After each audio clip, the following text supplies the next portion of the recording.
Ayan mga kaagar, good day. So mga kaagar, nandito tayo ngayon sa ating farm, no? So ito yung mga tanim natin mga kaagar.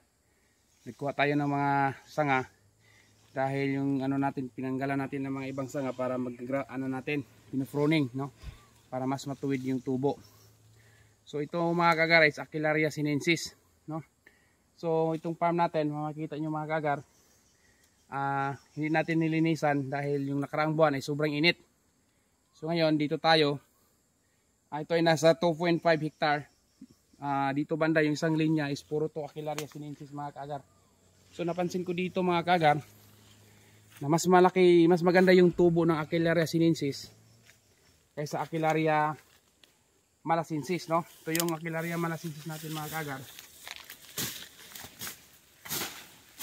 Ito. Ayan. So maganda na rin, no?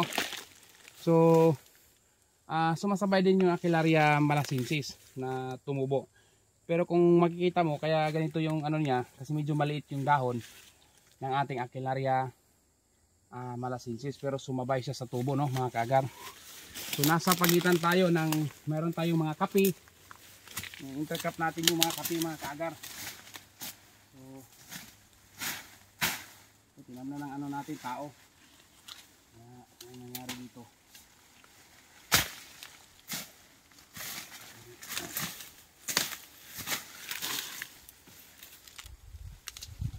Yan. So ayos naman mga kaagar, magpapalinis tayo ng ating farm kasi medyo marumi na. So kung makita nyo yan mga kaagar, yung gabi na yan, yung kulay makain yan, hindi yan badyang, no?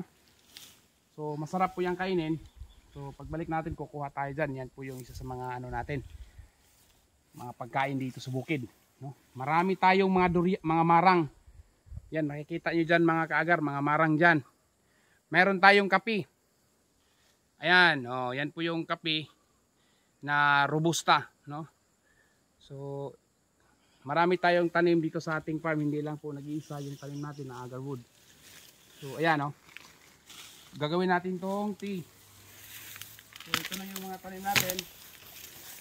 Parang makahinga na sila. So ayos, maganda yung tubo, no? Kasi ano na, so tag-ulan na tayo na classic na klima.